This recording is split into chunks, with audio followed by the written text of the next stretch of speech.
Hello, and welcome back to CleanTalk, the podcast shining a spotlight on inspiring professionals and organisations across the world of renewable energy and clean technology. We're in Amsterdam once again, if you couldn't tell by the set. And today we're going to be speaking to another PhD researcher, Ivo Wakounig.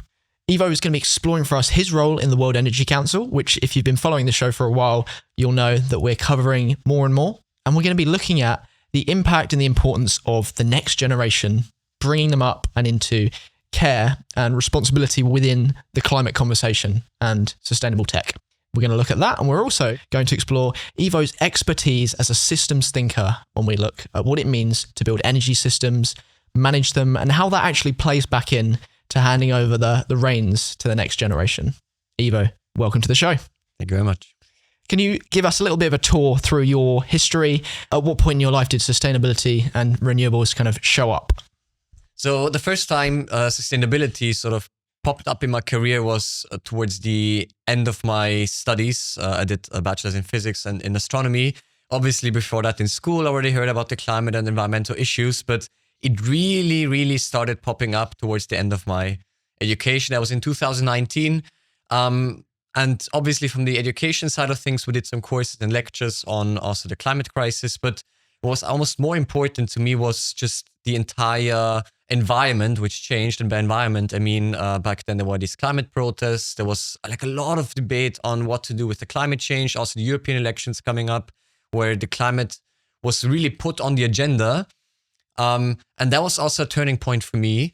And at that time I was thinking, at the end of my bachelor's, what to do.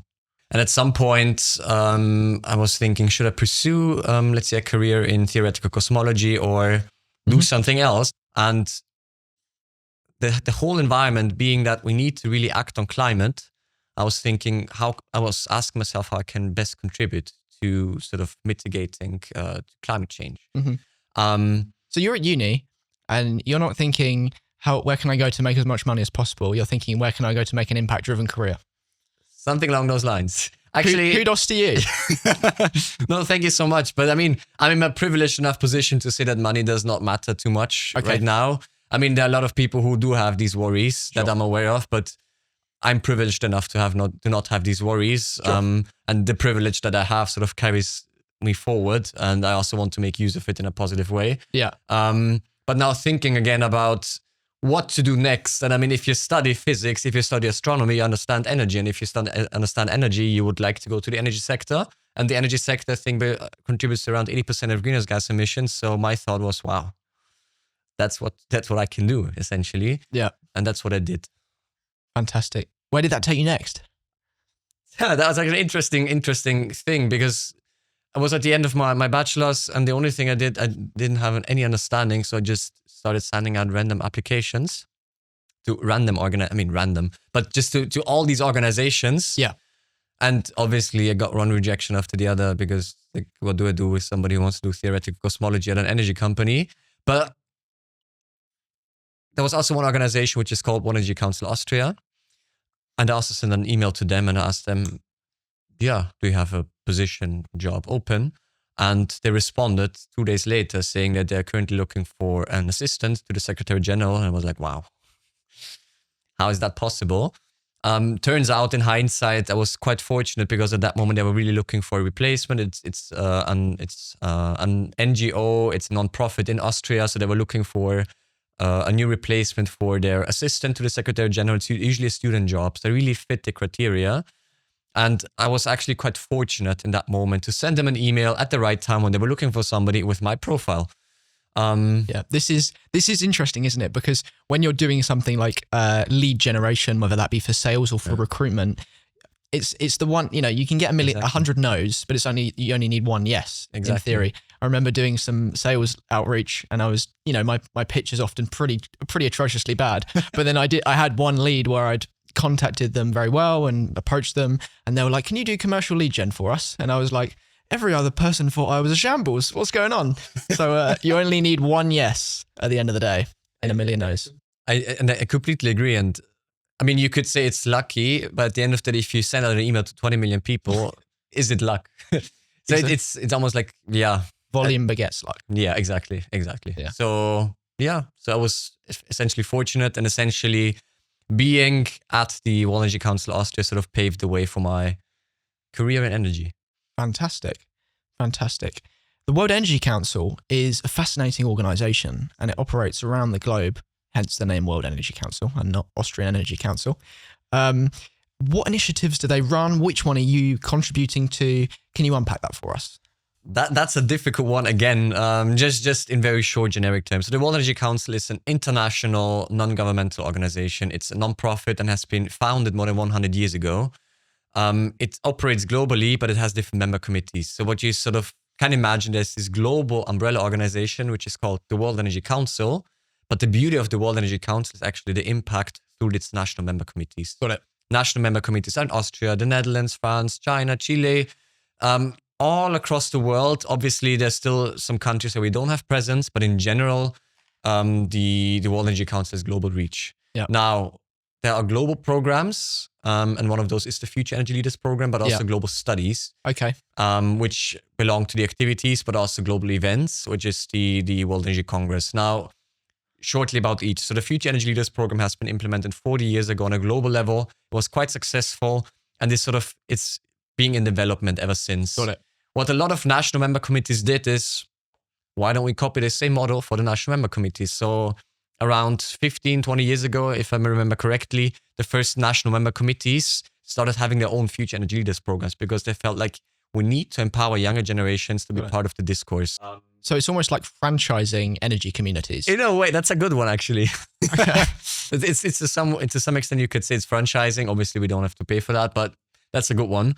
And just to the other programs really, really quick, we also have studies, which is called a global study, which is an issues monitor, which just has been launched, or the Trilemma Index.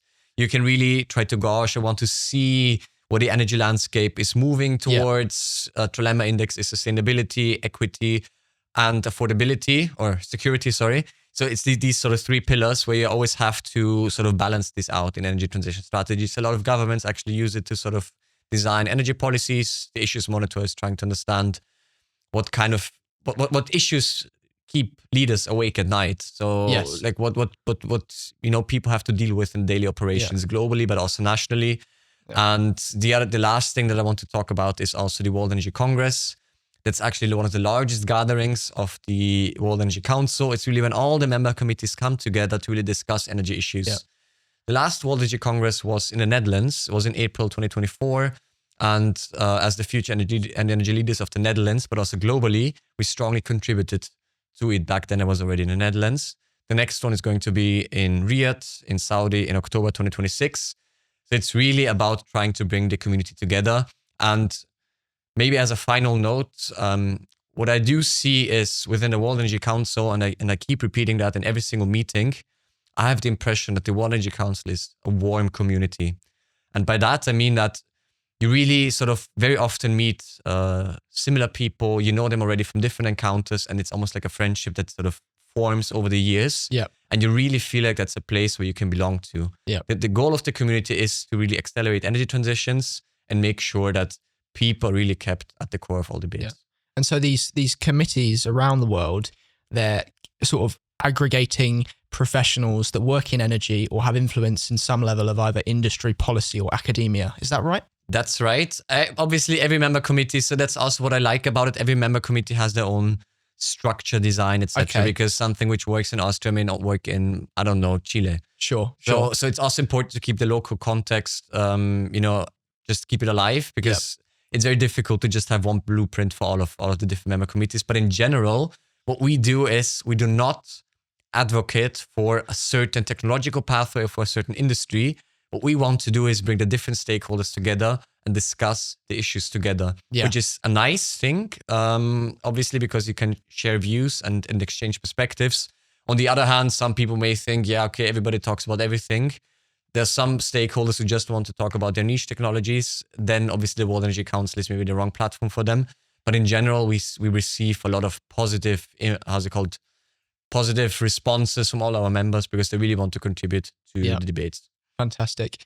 And when we look at the World Energy Council's Future Energy Leaders Program, this is where your particular passion of the next generation or young people really comes to fruition. Yes. So the Future Energy Leaders program has been implemented globally, I think around 40 years ago. And at the beginning, it was really about, let's say this career network, and they just wanted to have, that's at least my reading of history. Please, if somebody else has a different reading of it, correct me. But essentially at the beginning, it was about a career platform saying, we want to sort of give them exposure and highlight the future energy leaders. So that when we say future energy leader, what we're talking about is somebody that's identified they want to move into a career and have an impact in energy. And the Future Energy Leaders program is a platform. Is that right? You could say so, yeah. Okay. So like a platform to give them opportunities to have an impact. Yes, but this sort of giving them the opportunity to have an impact, I think this is also something which has developed over the years. Okay. Because at some point, and that's also what I also see when it comes to, let's say, youth engagement overall, or when young people sort of want to lead the charge, at some point, a lot of the young people are saying, we want to do more. For us, it's not enough to be, featured on a website, on a platform. No. Someone else really want to contribute to the debates because people saw that climate crisis is accelerating. There's so much happening outside in the field. How can I contribute? So, and then people were saying, okay, I'm a future energy leader. What can I do within the World Energy Council? Mm-hmm. So then they sort of started to also take more ownership. Yeah. And that's what I see right now as well, is that that's something that the World Energy Council really does well and recognizes that you have to work with different generations on the energy transition. So now the future energy leaders community is an integral part of the global network. Diving into youth engagement, it's easy to appreciate on the surface level that the next generation will be taking over the mantle for us to accelerate the energy transition and ultimately build a more sustainable future for the planet. But what are the deeper reasons beyond that kind of surface level thing? So I think it's easy to take it for granted what it actually means. So what does it mean to you to engage the next generation? So if you talk about energy infrastructure, energy transitions, infrastructure is here to stay. Usually it's for 10, 20, 30, 50, maybe 100 years. Look at the steel plant, look at the grids, they're here to stay. Now, a lot of the energy related decisions for the future are made in the here and now, but they will be executed in 10, 20, 30 years into the future. Right. So it's about the young people who are actually have to execute it at some point in the future who also need to be on a table. So that's the one thing, because there's always this sort of disconnect in terms of timelines. I do think that young people will eventually have to execute a lot of those plans. They should also be on a table. That's the one thing. Okay. Now I sort of go a little bit almost meta level, and you can also think about multi-generational thinking, something along those lines. And what we also see, and there's also a lot of research on that, is that, for example, a report from the Club of Rome, if you want to move towards sustainability or sustainable systems, we really have to go away of this very short-term notion of progress, development, or whatever you want to call it, and really think about what kind of benefit can we actually give to the generations of the future. Now, do you mean like getting as specific as possible on what we want to achieve so that we have the blueprint to actually act? I'm not the biggest fan of the word blueprint, in fact, because a lot of the sort of things that we develop just happen out of the system that we are in. A lot of the things that we actually build or want to develop, we didn't plan for those. Did we plan for AI to come up now? Did we plan for COVID? A lot of these things which still impact the energy sector didn't plan for those. For me, the multi-generational thinking rather is towards thinking beyond short-term timelines, because a lot of companies have a focus of 1 year, 2 years, 3 years, and this is how they make the decision. Energy systems are here to stay, and especially now if I talk about the ecological impact, but also societal impact of energy systems, it's a long-term impact. We feel the effects of the industrialization now, and that has been 300 years ago. If you think about it now on a very high meta level, in an ideal case, all generations which would have been affected by the Industrial Revolution should have had a say in it. In a very idealized world, maybe. It's obviously not possible. And one attempt to at least bridge some generations is to bring them together and see how the future can be built together. It's not about building future for young people and whoever follows. It's trying to build a future with them. Because it's not only, because future building, in my view, is obviously taking into account the younger generations, the future generations, but also building on what we've learned in the past. So now in the next higher level thinking, the ideal case would also be to bring in past generations or senior generations to really have this multi-generational approach to it. We can learn so much from our, let's say, parents, also our ancestors. Yeah. And we need to sort of leverage this opportunity. That's really a human sort of endeavor in which you're embarking on right now with the energy transition. And this is also, we should approach it. Talking about that multi-generational nature of the energy transition and industrialization in general, I think it can be difficult for us as humans to understand how we can make a contribution to something that feels so abstract, ever present. You were saying to me on our call yesterday that because infrastructure is everywhere, nobody sees it. It's invisible because it's right in front of us. And that's something I really relate to. You know, when you go out, if you spend some time learning about something boring like air conditioning, you go out and you're, oh my goodness, this building right next to me has this myriad of piping and electronics and systems that's nothing short of a miracle, and it's there every day, and we just take it for granted. And there's so many other components of infrastructure in the built environment that are exactly the same. They're so present that we kind of take for granted that we literally stand on the shoulders of giants, right? Yes, and of previous generations, because you could say the cultural practices that we have and the systems, democratic systems or whatever that we have now in the West, everything built on decisions which have been made in the past.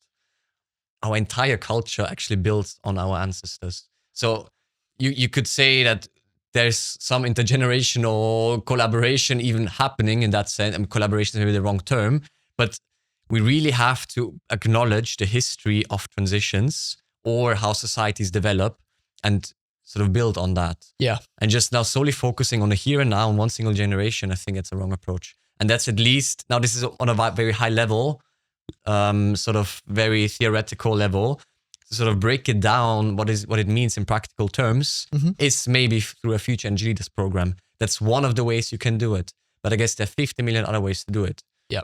So because infrastructure is everywhere, it is so taken for granted and it feels so ever present, I feel like it can be difficult for people to seek out careers in and around infrastructure and feel like they can easily point to something that they could make an impact in, or a goal they could achieve, or something they could contribute to, because the timelines can often feel so long. If we look at, you know, the energy system as a whole, we think whether fossil fuels are used or the way this renewable or this grid system is in place, it feels like it would take a lifetime to make a contribution to that or to build it.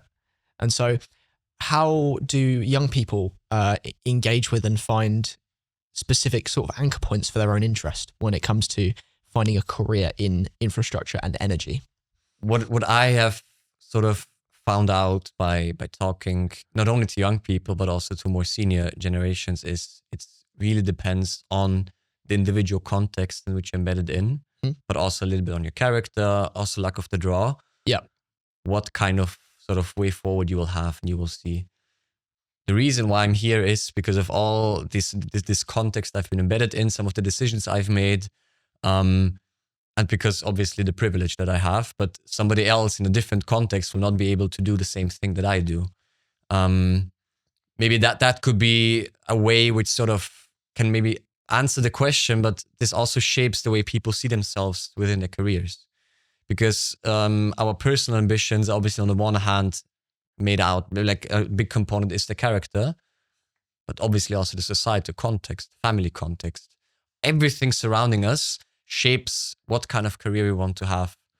And especially in this context that we have right now, and given the background I've had, I feel very fond in being on that path I'm on right now. And very interestingly, if I look back, as a child, I was always quite shy. So I was really a shy person. And to me, it also took some exposure, learning, etc., to sort of really be out there. Yeah. Just imagine me, 12-year-old Ivo. I would have never, ever thought of sitting here with you doing a podcast. It's just impossible because it was unimaginable to me. But everything which happened in between, it was like a personal life experience. That just life happens, shaped the way I am right now. And that's for every individual. So it's also very difficult for me to say that if, certain people, how young people sort of respond to careers, how they want to do careers, because it's such an individual thing at the end of the day. Sure. So it's finding a bit of self-awareness to say, who am I? What am I like?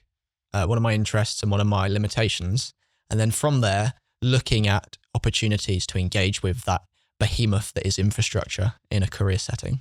In a way, yes. Your other interest, besides, although there'll be some overlap, which we come to, your other interest, besides youth and engagement on that side of things with the World Energy Council, is systems thinking. The academic in you, the science guy. Tell us a little bit about how you understand energy systems and the tools and frameworks you use in your research. So systems thinking is something I came across the first time actually in my bachelor's, but we didn't call it systems thinking back then. But then in my master's, we sort of talked more and more about systems thinking, and I come back what it means later on. But when I sort of learned about systems thinking and what it actually means in academia for the first time in my master, I was like, wow, it's the same thing that we do in physics. So it sort of goes throughout my whole education, and also in my PhD, that I'm doing something related to systems thinking. And systems thinking, as the name says, it's nothing about thinking in systems. So what is a system? A system is usually sort of consists of a few elements, which are connected through connections. So these connections can be usually, if I now take a certain view, they can be positive or negative. Elements and connections. Yes, elements and connections, and they build on each other. And usually a system is bigger than the sum of its parts. So now that needs some unpacking. So if I think about a system, so you could say, if you cook a dish, you have 5 ingredients. Now, you could say, okay, you have onion, you have some oil, you have the tomato, you have the pasta, and maybe some garlic. These are the individual components, but the way you put them together, that creates a meal. I don't know if that's a good metaphor. And the meal transcends the raw ingredients. And it's bigger than the sum of its parts. Because if I would just put all of those 5 together without a certain plan, it has a different outcome compared to when I just have a certain sort of framework behind it or the way to do it. Yeah. So now this is now for the food, but essentially now I can boil it down to the energy system. The energy system also sort of consists of a lot of elements. Yep. And this could be the lights that we have, the mic. This could be also the phone that you have in front of your, on the table. So all of those things that we use, and the linking factor could be, for example, the grid. So what we have right now worldwide. So the grid would be the connection in that instance. Yes, one of the connections. But you could also say it's a system element, the way you see it. So what I also want to emphasize with systems thinking, that's the good and the bad thing, is you can really scale it up and down however you want. So it's a quite flexible tool, depending on what kind of thing you want to analyze. Yep. It's really a thinking device. Okay. And also something I want to emphasize is systems thinking is a way to see the world. Mm-hmm. It's not how the world actually looks like. It's a map of the territory. Yeah. So it's a lens through which you can look at the world, and it helps you understand the world in a different way. And based on that, you can sort of learn from it. Mm-hmm. You can also have other techniques to sort of analyze the world, which is also fine, but you have different types of learnings. Personally, what I gained a lot out of is through systems thinking, because you just start appreciating the complexities and the change processes. And a lot of, like, one of the biggest issues that I also sometimes see in the here, like nowadays, is that people want simple and easy answers. Sometimes even when they use systems thinking. The world is not simple.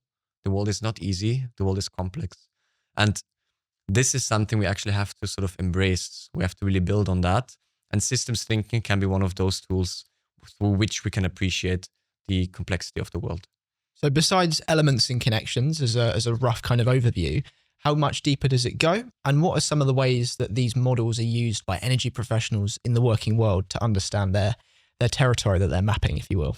Now, you can keep it quite simple with those elements and components. You can sort of draw lines, etc. And then usually, this also within systems theory, you can have certain observations. There's something which is called emergent or emergent behavior, sort of just out of the way, sort of certain elements are arranged or connections are made. There's just some sort of behavior which comes out of it, which you cannot explain. Another example would be self-organization. So there's some sort of organizational pattern. If you just keep the system as it is, it will just organize itself along a certain pathway. There's a fascinating example of that. I don't know how true it is because I saw it on TikTok or something. Yeah. But some fungus was put into a Petri dish or something along those lines, and food for it was placed in the layout of cities in a particular region, I think in China or somewhere, maybe Japan. And I think the idea was to test, would it arrange itself, its kind of offshoots, in the same way that the public transport system is laid out. And it actually did it more efficiently than the public transport system. I like this example. It's a very interesting one because what it shows is that systems thinking, you can apply in different contexts and different sort of fields. You can have it within energy system. You can have it, let's say, energy science. You can have it within ecology or biological sciences, but also within social sciences. However, that's important. The learnings that you have from these different sciences, you cannot easily translate those. Just because something works in a certain way in ecological sciences doesn't mean that the society works the same. It's actually dangerous to think that way. Assumption kills. Yeah. And they're really dangerous assumptions which you can sometimes have from ecology, which you can then translate into the societal debates. So you really have to be cautious about how to use systems thinking. However, you can really apply it broadly. So that's the beauty of it. And you can use it to sort of also spot behavior or leverage points for change. Because sometimes when you're in the system, usually we tend to think in a very linear way. So cause and effect. That's very normal with a lot of people, but also when you are in a certain context, usually we think in cause and effect. I press this button, this goes out, this goes up. But the world is way more complex than that. Sometimes when I press this button, this goes up, and when you press this button, something else goes up. So trying to understand why these things work the way they work, systems thinking can provide a tool for that. It's not objective. It's not, let's say, a truth machine, not at all. But at least it helps you understand the complexity a little bit more and appreciate it. Yeah. Can you get a bit more tangible and specific with us about specific energy systems that we can apply this to? What I find very fascinating, and I just limit my scope to Europe because I'm embedded in a European context, a very interesting system is the electricity system. Earlier, we talked about how infrastructure sort of builds over multiple years, decades, centuries even. Yeah. And we also talked about the Industrial Revolution, and now the electricity system in Europe has been built for hundreds of years. Now, right now, what we have is that almost all parts of Europe, usually where people live, they're connected via grid, either via high voltage lines, low voltage lines, whatever. Okay. Within the EU, sorry, I'm limiting myself now to the European Union. So there are some connections with the grid. Yep. And this grid connects, on the one hand, the generation. This could be a coal power plant, this could be a nuclear power plant, but also solar PV and wind. And sort of these production centers, they're connected with the demand centers, which could be a house, which could be the lamp, which could also be heating when somebody have heat pumps. So you really sort of connect a very complex web of different demand and supply. Big tech doesn't actually care about the environment as much as it claims. The largest cloud providers keep moving the goalposts on their climate commitments. And when they do, your goalposts move too, because you inherit the emissions, costs, and contradictions of their infrastructure. Vast amount of heat generated by these data centers are simply vented into the atmosphere, wasted, while other nearby buildings continue to burn energy for heating. That's where today's sponsor, Leaf Cloud, comes into play. Instead of building large, centralized, energy-hungry data centers, Leaf Cloud deploys decentralized computing infrastructure inside of buildings that already need the heat. Think swimming pools, hospitals, care homes, and district heating networks, turning waste heat from computing into a usable local energy resource. Leaf Cloud works with local authorities, public infrastructure operators, and asset owners who are under pressure to cut emissions, control energy costs, and meet climate targets without relying on opaque claims from hyperscalers. The result is digital infrastructure that lowers carbon impact, reduces operating costs, and delivers measurable local benefit, not just offset reports. If you're responsible for energy, buildings, or public infrastructure, and you're on the hunt for a cloud provider that aligns with your climate goals rather than undermining them, head over to leaf.cloud to learn more about their solutions and reach out to their team today. And what are some of the specific issues that experts in the field are trying to solve for through the lens of systems thinking? One of the biggest issues right now that we face in the Europe, I restrict myself to European grid, is the integration of renewables. As you may know, what we need to do is with electricity, we always have to keep a balance between supply and demand. It always has to be the same. It could be a little bit of a disbalance, but usually it has to be very much the same. Okay. Now, you sort of add renewables to the debate, which fluctuate not only seasonally and daily, but also within a minute. And then you have some issues which can cause imbalances. What systems thinking can help you do is, and here's then also something which goes beyond systems thinking, which is system dynamics. You can really sort of try to calculate what kind of buffers you need to sort of balance out the grid, where you need more production, more storage, where you can sort of add in delays. So this is where systems thinking adds value. Now, purely from a technical point of view. Okay. You can add to the whole discussion also societal point of view when it comes to behavior. Yeah. For example, when do we use certain appliances or not? Got it. When do we put the kettle on in the evening? Exactly.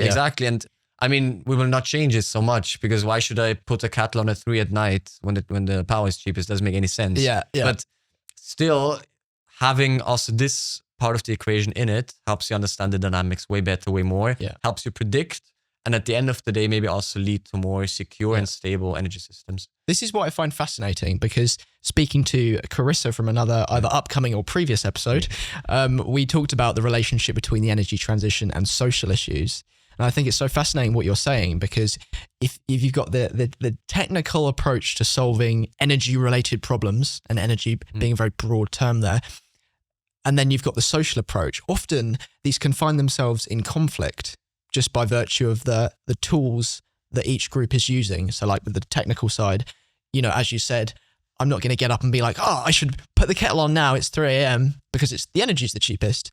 So I guess, how do we navigate for you as a technician, as a technical person, the areas where systems thinking kind of has limitations? It's exactly when it comes to those, because the problem that I see with systems thinking, it's a very technocratic thinking of the world. And we sort of tend to reduce human experience to a few elements and connections. It's way more complex than that. And if we talk about societal and social issues, personally, I'm not too fond of using systems thinking, because as much as it helps you uncover certain developments and relations, it also sort of it veils them. It sort of makes you blind towards justice issues, for example. Right, yeah. You can't reduce human experience, justice concerns, fairness or whatever to a few bubbles, lines, etc. No. So that's why I believe you need to complement different types of research. Systems thinking is one approach. Next one is energy justice. And we have so much more. What you need to do is, if you have one reality, you look at this reality from different disciplines, different angles. None of those angles will give you the complete answer. No. That's the beauty or the sad part of research. Yeah. What you need to do, however, is if you look at the reality from different angles, try to see common ground. Yeah. Where's the conflict or not? Based on that, see what you can do. Yeah. And I take it that the World Energy Council does a good job at bridging these different kind of interest groups, if you will, of those with the technical, those with the social, and kind of letting them talk to each other and compare their maps of the territory. Would that be accurate? Yeah, but it's not in such a methodological way, because it's obviously more in a practical way, and because us talking here, that's obviously something which you can sort of at some point maybe describe through a systems map. But essentially, they do it in practical terms. Bringing people together, in my view, is one of the key leverage points for the energy transition. And creating a platform, creating the discourse around it, that's how change happens. Yeah. Will you be able to use systems thinking for that? Maybe.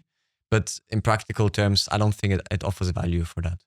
Okay. So it really depends on the lens of analysis, what you want to do, etc., etc. Going back to the grid, when we look at this huge system, I find it funny, because in the UK, we throw around the word the grid in the energy conversation, which is increasingly present in the cost of living crisis kind of dialogue. But nobody, I think, really understands what the heck is going on, what the grid means. We see power lines, we hear high voltage, low voltage. Maybe some people in engineering and technical careers have a good understanding of what's going on to some degree, but it feels very abstract. It feels very intangible. Am I right in thinking we've got multiple layers to this? We've got the human layer, we've got the institutional layer and how that plays into the energy grid, and we've also got the system level as well. How do these three layers kind of interact? What's the relationship and the dynamic there? So these are three different layers to look at. at the grid system. It's good that we just keep the same examples. I can see the grid in terms of the technical aspect. We've talked about it. Same as from a human or behavioral aspect. Like, how do I respond to it? What does it give me? What kind of behavior comes out of it? But also from an institutional aspect. What are the market regulations sort of governing the grid? Yeah. So these are the three different layers you can look at it. But they impact each other, obviously. Now, depending on what kind of institutional setup I have in terms of energy market, etc., the grid design will be different. Right. People's behavior will be different. Or depending on how people behave, the grid will be designed differently. Or the institutional aspect, what kind of policies are out there, will also be different. So there's this correlationship between all of those three. You cannot pinpoint now it's exactly this, and that. It really needs, let's say, a very thorough investigation on a case-to-case basis. In general, what we see is that all three influence each other over longer periods of time. Obviously, every sort of, if I just take these three layers, they also have different timelines, which makes it very interesting from a research point of view. Changing behavior sometimes takes more than decades. Yeah. Building a grid is 10, 15 years. Institutional change can be done actually from today to tomorrow if I just ignore all the political conflicts. But easier said than done. Exactly. But so they have different timelines and very often they clash. Yeah. And now when it comes to the energy transition, this makes you think, like, where do I start? Yeah. Like, should I start with the institutions? Should I start with people? Like, how to get them on board? Should I start with the infrastructure? We don't know. You should do everything. You should just accept the complexity, and that is just awfully difficult. Yeah. Just accept it instead of trying to just simplify it. Yeah, we're just going to do a policy and then everything is going to be fine. No, it's not going to be fine. Really think about the connections, think about the timelines, and really enjoy the mess. Yeah. Enjoy the mess. Yes. Enjoy the mess. That reminds me of Justice's comment about enjoying the struggle of entrepreneurship. Love it. So, and again, I think there's that kind of, I don't know if it would be a paradox, but exploring the fact that you're trying to come together on a shared vision and solve the same sort of meta problems between the human, the institutional, and the systems level thinking, right? And I guess when you don't see eye to eye on what it is you're solving for, conflict arises more easily. How would you define the broader picture of what these three groups can unite over? I think it's the common goal. The problem is, though, common goal, we could say it's the decarbonization goal, but that goal in itself is also not common. It's politically mediated, and it's informed by science, but also other types of sort of knowledge. So essentially, that's also what I've learned over the years. Essentially, the energy transition is a highly political endeavor, and we need to sort of accept it and deal with it. Yeah. Because we're not going to solve it by putting out nice policies or building, 5 grid lines. We really need to be here to sort of take part also in these political debates. I think that is very important to do and really appreciate those as a source for inspiration.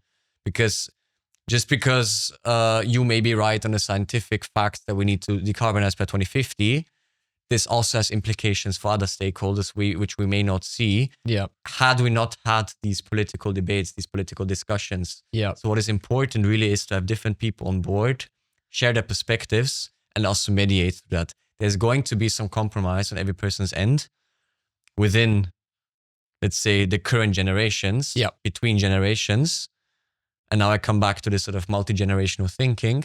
We also have to think beyond who is now here on this planet Earth. Yeah. And also what we can learn from the conflicts which we had in the past. Because we had a lot of conflicts in the past on different topics. What can we learn from the past that can sort of help us build a sustainable world for the future, not only for certain segments of the population, but for the entire world.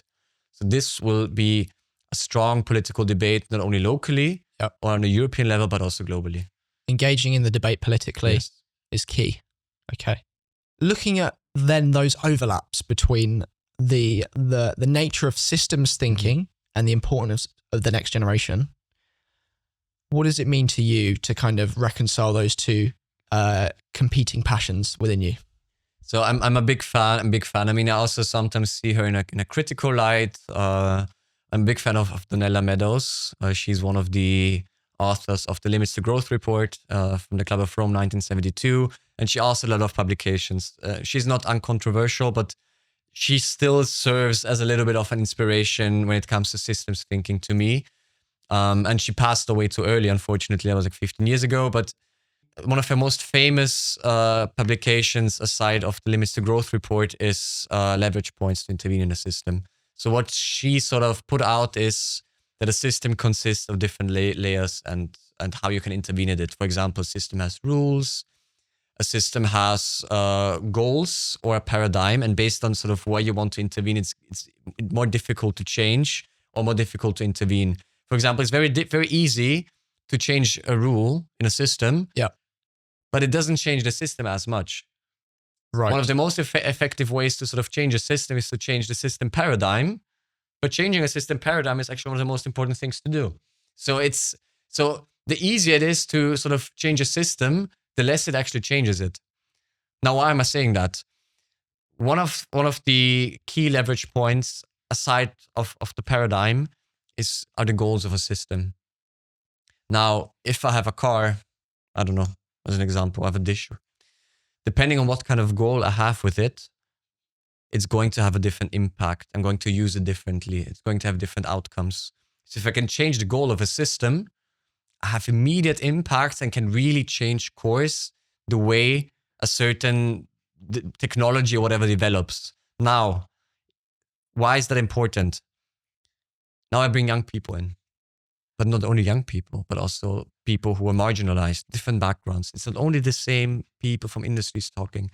You bring a lot of people on the table, and what they talk about is obviously technology and this and that, but they also talk about what kind of goal do we want to have. And by changing the goal together with what you have at this moment right now, you can already change quite a bit just by changing the goal. And that's what I find so beautiful also when it comes to youth engagement. But personally, to me, it goes beyond youth engagement. We call it also intergenerational collaboration. But at the end of the day, this is one segmentation. It's between different generations, but you should also have it between different classes, between different experiences, nations, etc. For me, it's really about bringing people on the table, sharing struggles, sharing worries, but also positive experiences, and changing the goal of the system together. Let's say you have a football game, okay? I don't know if you like football. You have 11 players. They have to sort of score goals. Yep. And the goal is to win by scoring goals. But you can change one rule. Instead of 11 players, you have 10. But I mean, it's still very similar, right? It still works. You can also change the rule, like one team has 12, the other one 10. It still works quite similarly. Maybe there's also an injustice component now, but you still tweak around a little bit, but the exact, like how it will play out is still very similar. Now, that's a very shallow leverage point to change the way football works. Now, if you suddenly change the goal in terms of the goal of football is not scoring goals. The goal of football is who has the ball for the longest. The way people would play the game and act upon it with the same field, with the same sort of setup, with the same people is very different. So you keep everything the same, you just change the goal, and what you get out of it is a completely different sort of game altogether, just by changing the goal. But changing the goal, have fun. That's a very difficult thing to begin with. So maybe that's a little bit more of a tangible example. For sure. So what you're saying then, that we have to, as a community on all levels, from political to industry to residential, be in unity about what we're trying to aim for, so that the bits of the energy system that we interact with, whether we're an energy professional or somebody that has a boiler in our house or someone who has political oversight of legislation, we have to be aiming for the same thing in order for the parts, for our impact on the entire system to be productive. Would that be right?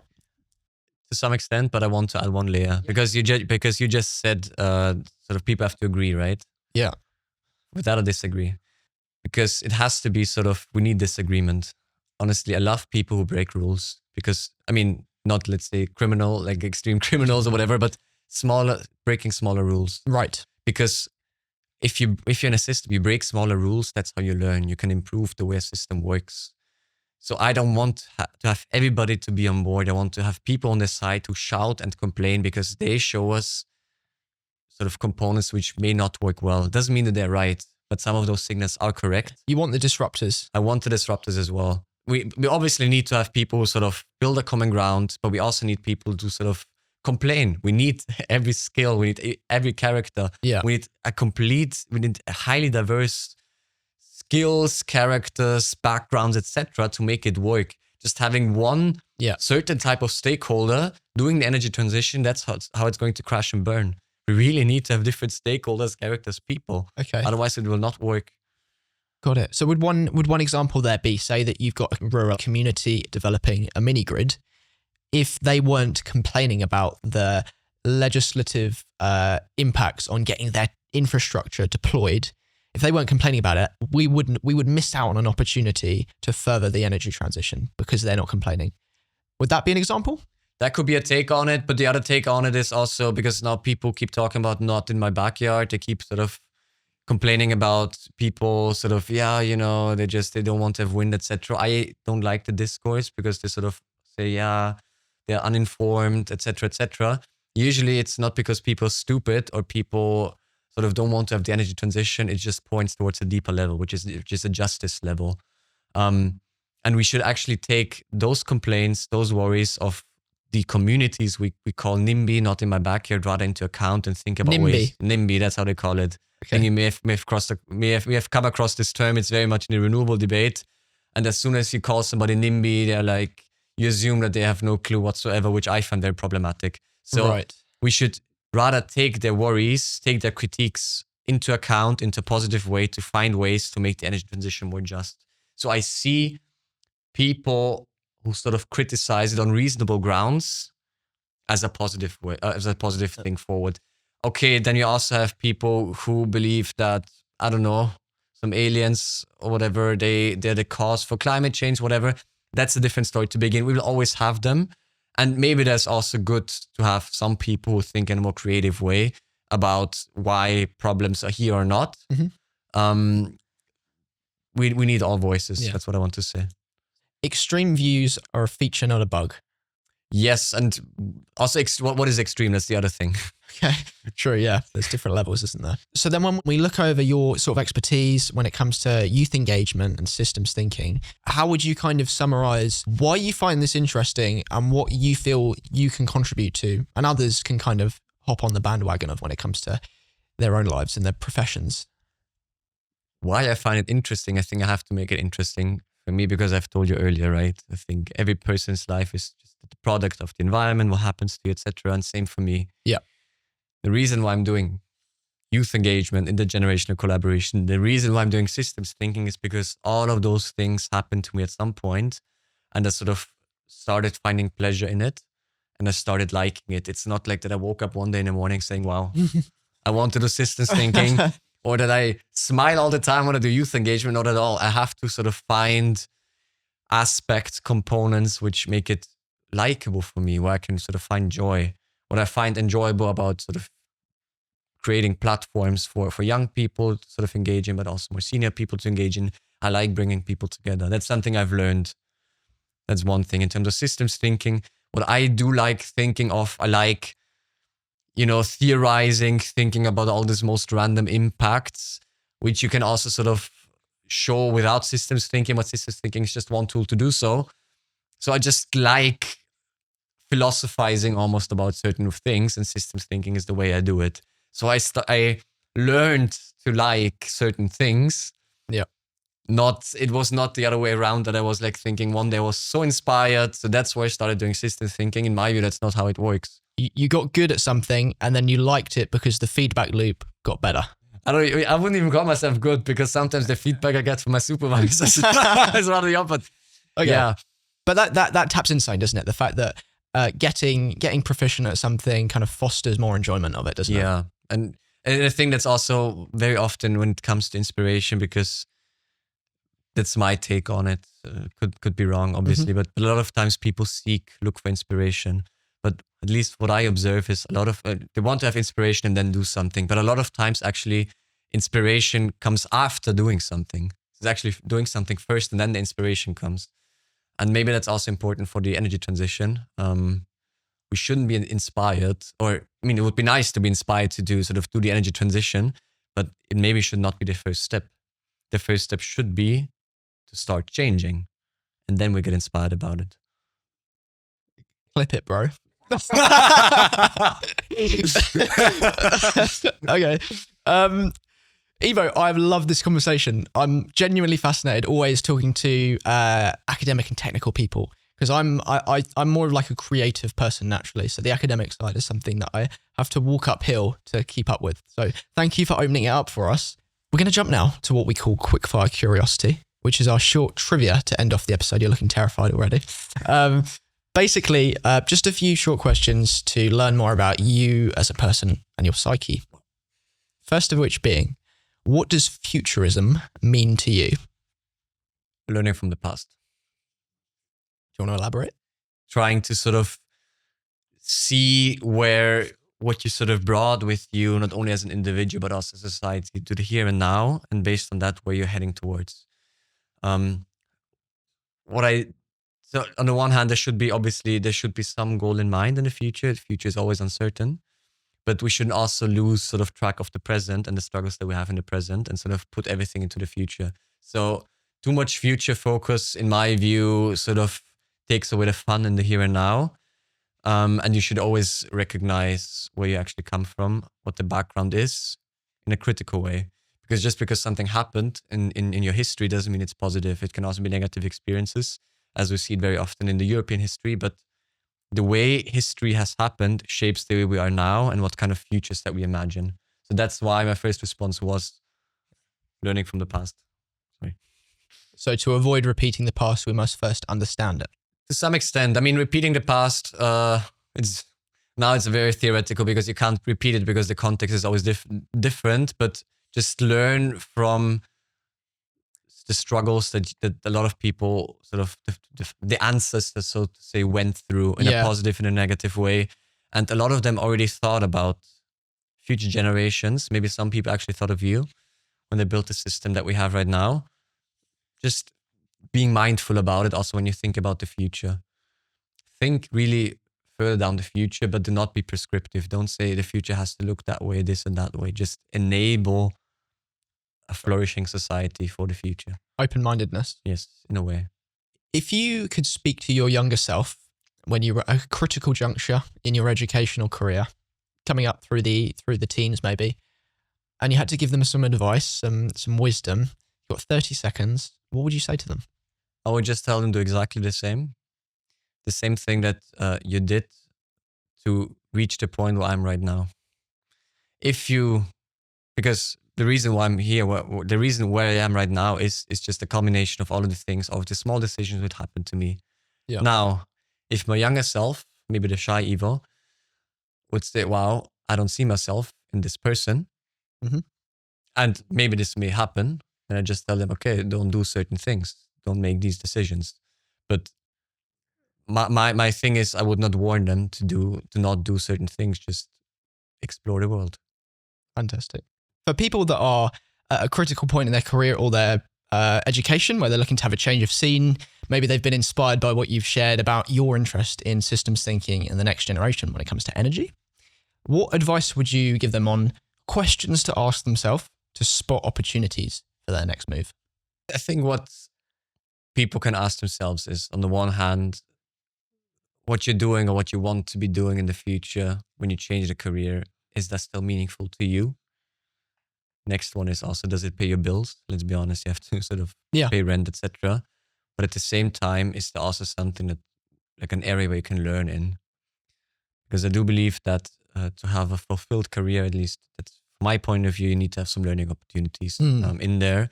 And if these three align, then obviously I think it helps you think a little bit more into the future.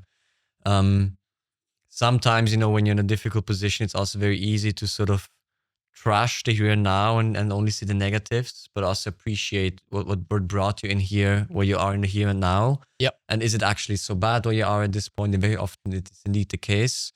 But sometimes it may also be short-term frustration, which is very understandable. But with key decisions, it's important to not make those rushed. I'm a person who usually does decisions in a rushed way, and sometimes it works, often it doesn't, and this can spare you a few tears if you don't make too many rushed decisions.